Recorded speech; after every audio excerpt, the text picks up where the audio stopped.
Coco Martin, nilampaso ang pulang araw ni Alden Richard at Barbie Fortesa.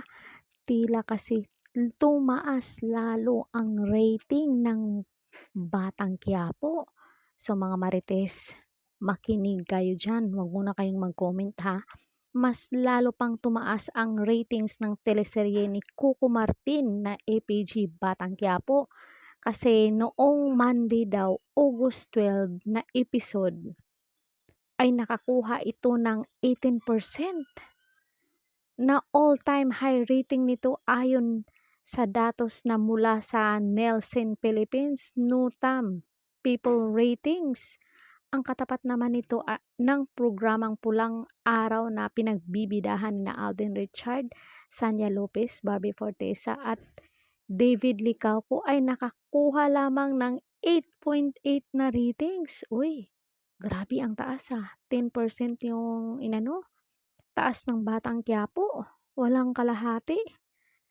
Ang delayed telecast naman ng Pulang Araw sa GTV ay nakakuha naman ng 1.6 pero mataas pa rin ang kasi 18%, biruin mo yun.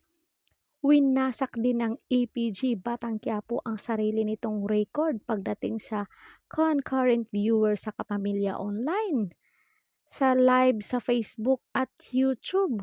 Uy, kasi sikat si Coco Martin, ang daming nanonood talaga ng Batang Quiapo. Tapos sa August 12 episode niya ay nakapagtala ng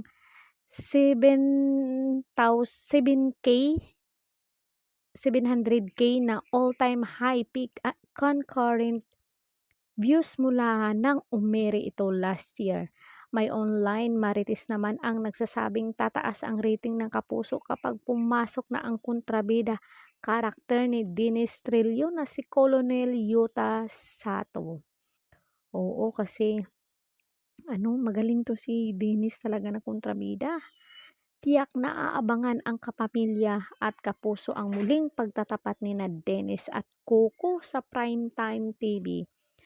So, nasa mga netizen na yan kung sino yung gusto. Pero ang dami kasing nag-aabang ng Batang Quiapo kasi walang katapusan ata itong Batang Quiapo. Tatanda na lang si Coco, nandyan pa yung Batang Quiapo. So mga Marites, don't forget to like, share, and subscribe. Hanggang dito na lang. Caridad Official TV. Hanggang sa muli and thank you so much.